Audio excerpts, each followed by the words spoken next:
নারী শুধু দায়িত্বের নয়, অনুভূতিরও মানুষ। তার হাসি, তার ক্লান্তিও গুরুত্ব পাওয়ার মতন। যে নারী নিজেকে অগ্রাধিকার দিতে শেখে, সে কেবল নিজের নয়, চারপাশের মানুষের জীবনেও কিন্তু অনেকটা আলো ছড়িয়ে দেয়। আজকে ভাবছি আমার নিজের কিছু অনুভূতি নিজের প্রতি আপনাদের সাথে শেয়ার করব।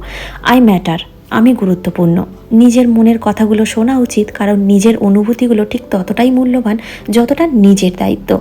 Rest in not waste. আমার মনে হয় বিশ্রাম নেওয়াটা কখনো কোনো অপচয় নয়। শুধু কাজের জন্য নয়, বাঁচার জন্যও তো জন্মেছি, তাই একটু থেমে নিজের জন্য নিঃশ্বাস অনুভব করা উচিত। Say no when needed. প্রয়োজনে না বলা শিখতে হবে। সব কিছু করতে হবে এই চাপ থেকে একদম ফ্রি থাকতে হবে। নিজের সময়কে সম্মান দেওয়াটাও খুব জরুরি, সেটা কিন্তু নিজের অধিকার। Progress not perfection. নিজেকে অগ্রগতি দেওয়া উচিত, কিন্তু নিখুঁততা নয়। কোনো জীবনই নিখুঁত নয়। পারফেক্ট হতে গিয়ে কত মানুষ নিজেকে হারিয়ে ফেলেছে। ছোট ছোট উন্নতিই কিন্তু জীবনের সবচেয়ে বড় জয়। আর নিজের প্রতি কোমল হওয়া উচিত। নিজেকে ক্ষমা করাটা কখনো কোনো বোকামি নয়, বরং নিজের প্রতি ভালোবাসার একটা সুন্দর প্রকাশ। একজন নারী নিজের প্রতি সেলফিশ নয়, বরং সেটাই তার সবচেয়ে বড় শক্তি হয়, নিজের প্রতি ভালোবাসাটা।